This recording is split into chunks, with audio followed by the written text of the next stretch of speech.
Let's look at how the hierarchy of an organization might affect its capacity to make well-informed decisions. We'll start by looking at how a modern corporation is organized from top to bottom. At the top, we have the shareholders. These are the people that own the company. They could be the founders of the company, wealthy individuals, banks, or investment firms. These investment firms often own many corporations. In fact, a study published by Cambridge University found that just 3 investment firms control 40% of the listed companies in the United States. This is a small number of people with a lot of power. The shareholders elect a board of directors. This can include the CEO or founder, other investors, or heads of industry. Together, this small group of around 20 to 30 people for a large corporation make all the big decisions about what the company does, how it does it, where it does it, and what to do with all the profits created by it. They pick the executives, and the executives are then put in charge of a team of people who go on to enact the vision of the board. What we can see here is a rigid hierarchy where the people on the top have more power than the people below them. But what is that power, and how does it impact decision making?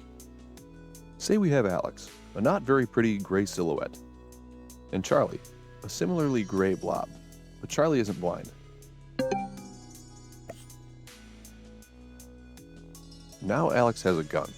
Do you think the conversation might play out differently? So what happened here? Clearly with a gun in play, the outcomes were different. Charlie modified their behavior due to the power imbalance in the room. Here the power was the potential threat of direct violence to Charlie.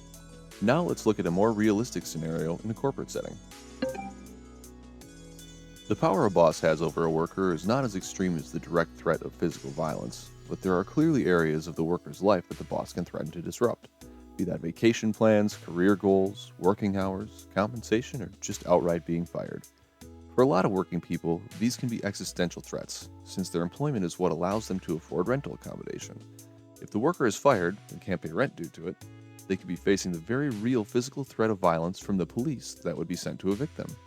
Most of us know this deep down, but don't dwell too long on it, nor how it impacts our decision making and thus wider society.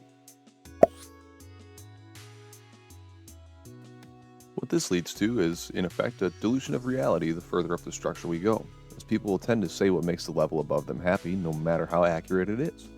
The workers at the bottom have real insight into the day-to-day operations. They know what's happening in the real world. Their managers are also aware of it, but maybe not all of the issues, since the workers aren't going to be 100% honest with their managers with regards to all issues.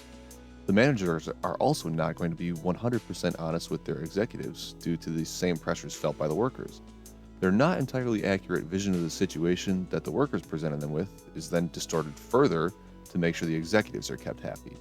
This goes on again to the shareholders, the ultimate power in the organization, who must always be kept happy. The tragedy of this situation is that the big decision makers in a hierarchical organization are then the ones least connected with reality. When we get to the shareholders level, they have typically been isolated from the pressures of living paycheck to paycheck for so long that they're unaware of the power dynamic between themselves and those below them. This leads to a strange scenario where the people below may all be in agreement the shareholders are making the wrong decisions, but no one will say anything out of fear, and the decision makers are ignorant to this. Coincidentally, that power can be seen with pay. The workers at the bottom being on minimum wage, the executives earning large salaries and receiving bonuses, and the shareholders taking home large dividends. This means that the people on top of the organization are isolated from the consequences of the decisions they make. This can cause conflicting interests. For example, the shareholders might want to avoid paying for new safety equipment so they can have larger profits and won't suffer the consequences of the dangerous working conditions. So the people at the top don't have a clear picture of the reality of the situation, are unaware of the fact, and are isolated from the consequences of their decisions. This doesn't lead to good decision making. Thanks for listening to this small presentation. If you like it, let us know, and this could become a series of explainers that provide an alternative vision for how we can organize our society.